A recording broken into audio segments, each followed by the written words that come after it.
Toutes les couleurs sont représentées dans le monde minéral. Et parfois ça choque tellement c'est beau et c'est parfait. C'est ça qui est fascinant avec les minéraux, c'est qu'on est face à des objets de science et on ne peut pas s'empêcher de rêver. On a cherché à les connaître, à les comprendre.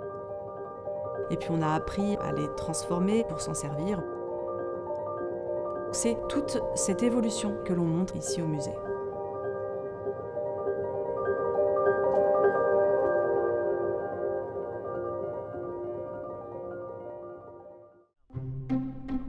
On est à l'école des mines, au cœur du quartier latin, un lieu ancien, un lieu prestigieux, en fait, qui a été créé au XVIIIe siècle, sous Louis XVI, de ce souhait de former des ingénieurs pour exploiter les mines du territoire. Or, la France possède un territoire minier très riche. En 1794, au sein de l'école des mines, est décidé de créer une collection de minéraux. Cette collection s'appelle le cabinet des mines. C'est un inventaire de la Terre, donc de toute sa diversité, ce qu'on appelle la géodiversité, et un inventaire des gisements, non seulement de la France, mais du monde entier. On parle de plus de 100 000 échantillons de minéraux, c'est absolument considérable. C'est une des plus grandes collections de minéraux au monde.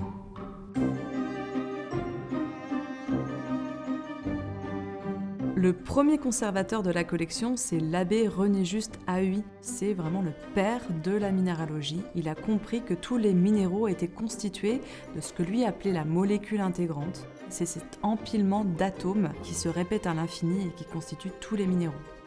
Et ce sont ces éléments chimiques qui vont rendre la matière minérale utile. Les vertus des minéraux sont presque aussi nombreuses que les minéraux eux-mêmes. Il va y avoir des vertus médicinales, il va y avoir des vertus esthétiques, structurelles, physiques. Nos routes, nos bâtiments, tout ce qui est exploration spatiale, nos objets de haute technologie, un téléphone portable, c'est constitué de plus de 40 minéraux par exemple. Les minéraux, on les utilise tous les jours, on s'en rend juste pas compte. Ce musée est aussi un écrin géant de pierres précieuses. On a des émeraudes provenant des mines de Muso en Colombie, des améthystes de Sibérie.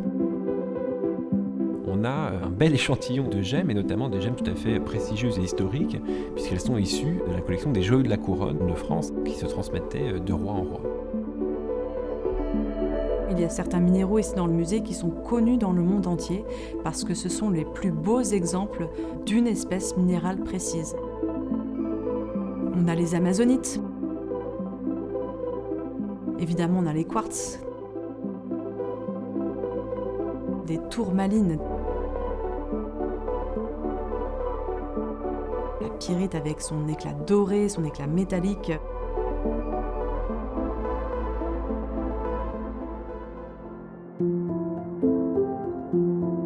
Cette collection, c'est un véritable patrimoine scientifique qui clairement n'a pas encore révélé tous ses secrets.